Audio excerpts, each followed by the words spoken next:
All right, Harry, end times, right? Something that every Christian, once they've been a Christian for a while, has thought about and has read the book of Revelation.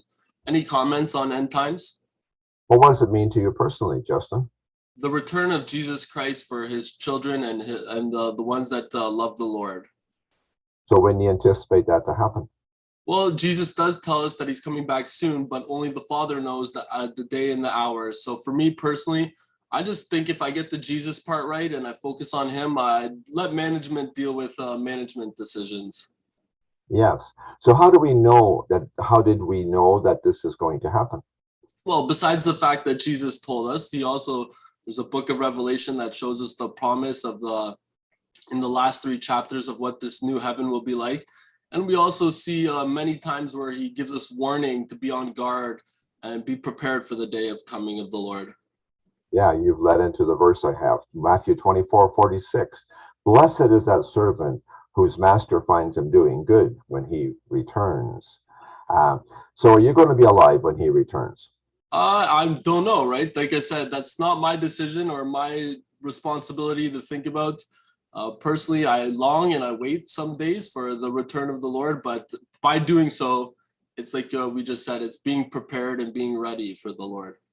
Yeah, you answered the next question. How do you prepare? And that's good.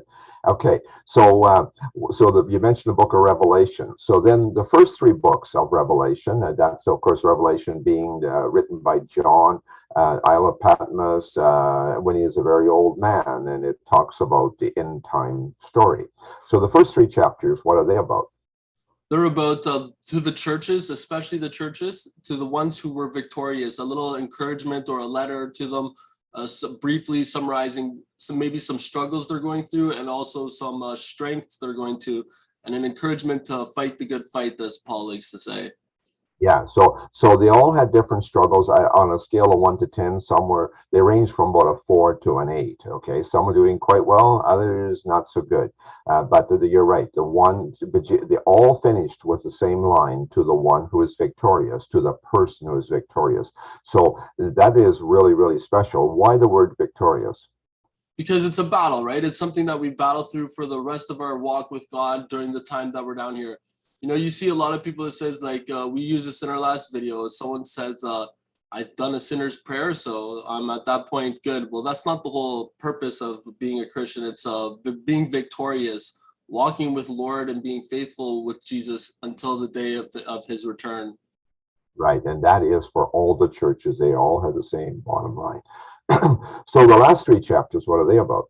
The promise, the hope, the future, you know, what we are to expect. Though we can only see a glimpse of it, I believe, there is that glimpse of hope and understanding of that this place is going to be a lot better than what we can only imagine here. Yeah, so it talks about the things. It talks about the 1,000 year reign. Then about talks about Satan and his people going to the lake of fire, new heaven and new earth, the new Jerusalem for his people eternally, where God is the light, and so on. And then the tree of life is restored. So it all ends really, really nice for those that are on the right side of history. What about the middle 16 chapters?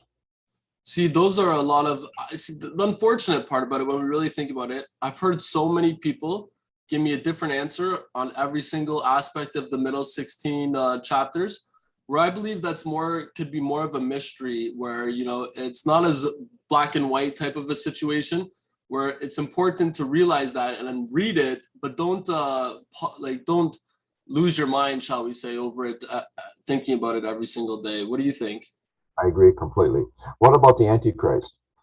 I believe the Antichrist isn't, let alone Satan, but it's someone who's not doing the will of the Father. And we know what the will of the Father is, and that's to be obedient to Jesus. So if we're not being obedient to Jesus, we are participating in the Antichrist.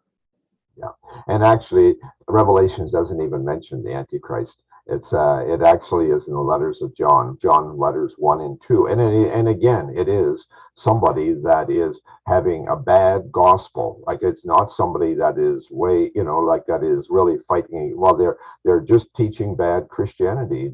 And there's no shortage of them today, and there never has been a shortage of them. Okay, going back when Jesus first came, who benefited when Jesus came and Bethlehem, his first journey? Who benefited? Definitely the Israelites, the Israeli people, they got to benefit from Jesus, his apostles, his disciples, the people who walked with him. See, it's another key thing, right? It's the ones who walked with him, because Israel's, if they didn't walk with him, they didn't really benefit too much from it at all, really.